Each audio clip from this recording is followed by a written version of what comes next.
There are now more than 3,000 cases of the coronavirus in the USA today. So in today's video, we're going to go over ways of protecting yourself from common viruses, also specifically the coronavirus. And we're also going to break down what I feel are the most common daily activities that we perform each and every week, which is work, of course, gym, and also shopping. But first, let's take a quick look at my top 5 protection methods of protecting yourself from any common virus and also the coronavirus. Number 1, avoid or minimize personal contact. And what that entails is trying to neutralize the conversation by a minimum of 3 to 6 feet. And it's often seen that some people over-enunciate their words, creating airborne particles unbeknownst to them. And that's all it usually takes during a conversation, is the transfer of those air particles. And also during this time, I would refrain from handshakes. A quick nod of the head or wave should be sufficient.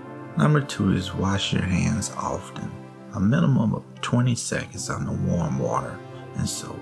And I will also recommend keeping hand sanitizer readily available.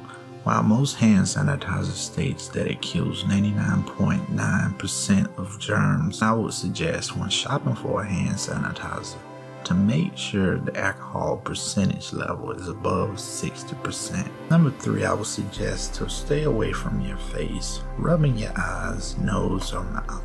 Number 4 is awareness. Stay aware of using doorknobs, door handles, pull to push handles, and always sanitize upon and after using any door handle. In most cases, personally, the way I go out a door, especially if it has a push handle, I usually just use my forearm to push out the door. So if you can find different methods of getting inside and outside a door without using your physical hands, I say go for it, but always sanitize afterward. Number 5, Preparedness Kit. It's a very good habit to keep a safety kit while mobile and at home. So it's a safe bet to keep a preparedness kit, which entails items such as medicine, hydration, and food. And in your medicine kit, it's a safe option to have multivitamins, cough medicine, pain relievers, antacids, as I'm pretty sure most people have these common items in their home. But I would suggest to make a smaller kit to go mobile with. As far as hydration, bottled water, of course, and you'll need your electrolytes and Gatorade or Powerade. And I also would suggest having a couple bottles mobile.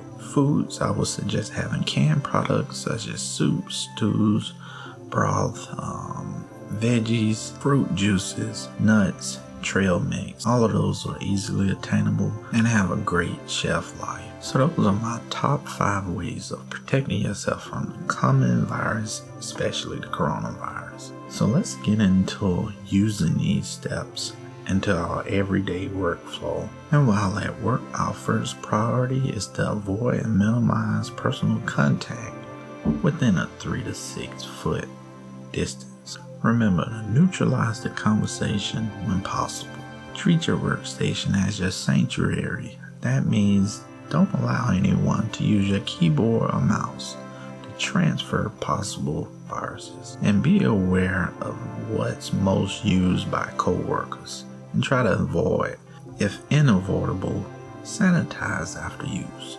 And moving to the gym portion, in my opinion, the gym is one of the most highly contagious possible places to be. If you think about it, people are exerting most of their energy breathing out particles, leaving their secretions of sweat all around the machines. So make sure to sanitize each machine you're using prior and after. And at this specific time, I personally would not recommend the gym and possibly doing a home workout or even visiting your local track to get your cardio in. But if you must go to the gym, I strongly recommend that you sanitize each machine prior and after you use it. And during your cardio session, I highly recommend that you create separation. It's probably the most highly airborne particle exerted place inside the whole gym. And again, I strongly suggest that you just work out at home for now and find a local track to get your cardio in. I myself personally took a whole week off from the gym just to let things settle and see how it goes, and probably will do some home workout this upcoming week. And going into our last category, which is shopping, it's highly recommended to kind of stay away from large crowds. And shopping, well, you're gonna get large crowds, especially at the mall or somewhere like that. I would highly recommend using all the sanitization steps, especially when checking out. Most methods of payment, if not cash, utilizes a touch pad, so I would say sanitize before and after using a touch pad. While shopping for groceries, some places offer online pickup. That's a good option to use, but I would suggest that you sanitize the groceries before and after putting up. Sanitizer is also sold in aerosol spray cans, so if you purchase one of those, it makes it easy just to spray down your pickup. And I would say also don't forget about packages like Amazon or USPS postal service. Be wary of those packages coming in. To give you a quick example, I had a package come in yesterday. I used the aerosol sanitizer against the package, got what I needed out of it, and afterwards I just cleaned up as normal. And I would just like to say, please don't take this as a panic video, but a personal hygiene video that we all should practice each and every day. And with that being said, stay aware of your surroundings and stay safe.